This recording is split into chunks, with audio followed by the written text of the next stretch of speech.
Joseph had reconciled with his brothers. Jacob was brought from the land of Canaan to Egypt to live with Joseph and spends the last 17 years with his son Joseph. These were the best years of his life. But another crisis arises. After Joseph's father Jacob passes away and he's brought to burial in the land of Canaan, the brothers are terrified. They are so concerned that Joseph will now take revenge, they certainly assumed that the reason why Joseph was so nice to them was because Jacob was alive and they didn't want to hurt their father.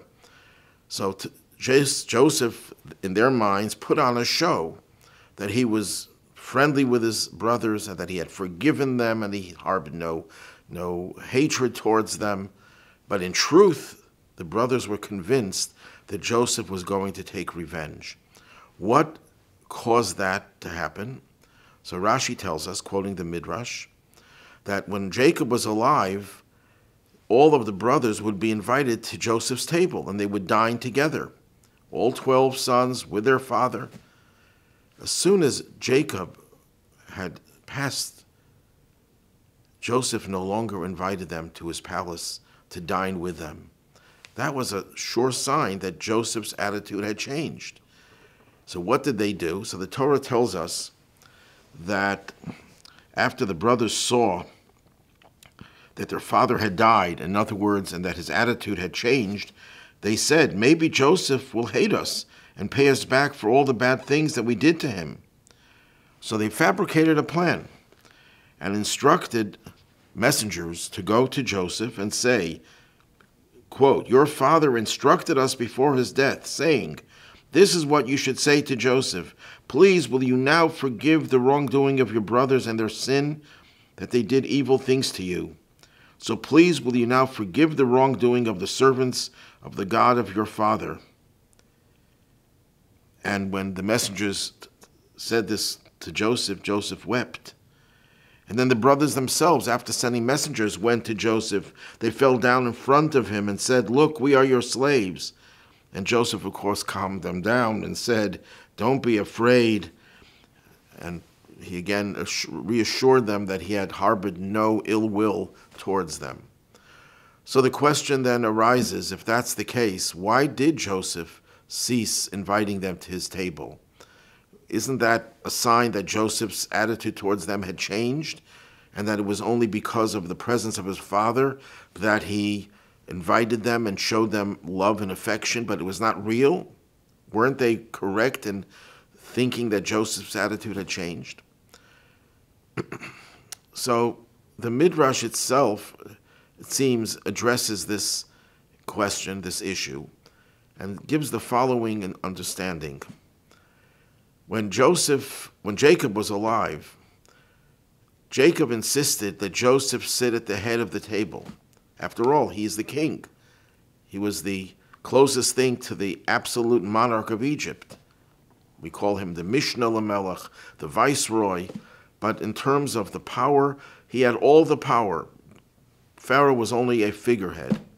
So Jacob felt, based on principles of Jewish law that were around even before the Torah was given at Mount Sinai, that a king has no right to forgo his honor, even when his own father is there, and he insisted that Joseph sit at the head of the table.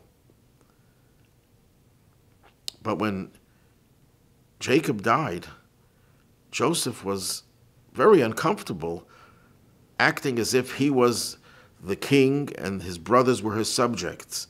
Joseph, in his great humility, and in fact because he had totally forgiven them and harbored absolutely zero animosity towards them, Joseph felt terribly uncomfortable to sit at the head of the table. And he knew he would have to sit at the head of the table because of his position as king, as monarch. He felt uncomfortable, so he ceased to invite them. One may also suggest a second explanation why Joseph, in fact, did not invite them. Joseph had one mission, as the viceroy of Egypt, the one who had interpreted the dream of Pharaoh, the one who prepared the land of Egypt and the surrounding areas for the famine, had one overarching mission.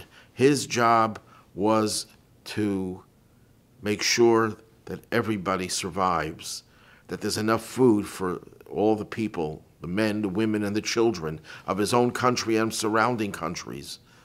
He had no time for niceties, for social niceties. He had no time to invite his brothers to the palace to wine and dine them. But then you ask, but why did he do this when Jacob was alive? Because when Jacob was alive, our sages tell us, the famine ceased. Miraculously, the famine ceased only after 2 years of famine, and therefore Joseph had all the time in the world to entertain his brothers and have the social events that involved his father and his brothers. But as soon as Jacob died, the famine returned in its full fury, and Joseph had to return to his primary mission and function to save the world from starvation. Very powerful lesson here as well, that as important as it is to have all sorts of social events, they bring people together, that's a positive thing, but you can never forget your primary mission. But also I'd like to suggest a third explanation, why Joseph did not invite them. And this has to do with Joseph's understanding that he was not just a private citizen, neither were his brothers. They were all the progenitors of the Jewish nation that would ultimately receive the master plan for the world at Mount Sinai. And it was crucial that Jacob produced 12 different avenues, 12 different approaches to bringing God's plan to fruition. The ultimate goal of God's plan was to make this world a dwelling place for God, that every aspect of the world should be permeated with God's presence. And as important as it is to have unity, as important as it is to recognize what our goal is, it's a unilateral goal, it's a singular goal to make this world a dwelling place for God, which is what the Messianic age is all about, when that plan will become fulfilled. But it has to be fulfilled by way of the diverse approaches of all of the different tribes, because God created us with differences, and he wants us to take our individuality, our uniqueness, and use those individual talents that we have and attitudes that we have to further that goal. So we have really a threefold lesson over here. Number one, it's important to recognize, and that's why Jacob made sure that all the 12 sons were sitting together under his direction, that they had to realize that there's one goal, one overarching goal, and that goal is to bring the world to its intended purpose, to bring Mashiach, which means a world in which God's presence will be felt. But after he established that unity, established what the goal is, the unified goal, it became crucial for Jacob to move out of the way, so to speak, and to allow 12 different approaches to materialize, each one with its own unique character, each one with its own power and its own shade and color. No two Jews come to the table in the same way.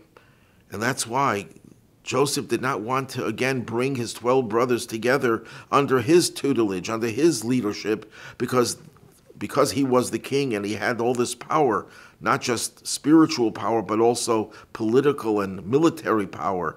They would be crushed. Their individuality would be crushed and would be lost, and they would not be able to contribute what they each had individually. That's the second lesson, that as much as it's important to have a sense of unity, an overarching goal, we have to utilize our differences. But then there's the third lesson. Sometimes when we express our differences, they can lead to conflict, they can lead to friction, and we have to recognize in the back of our mind, even as we come to the table with a different approach, we never lose that sense that we're all part of one entity, part of one nation. We're all descendants of Abraham, Isaac, and Jacob. We all have this common ancestry. And even though we use different talents, these talents all contribute to one overarching goal.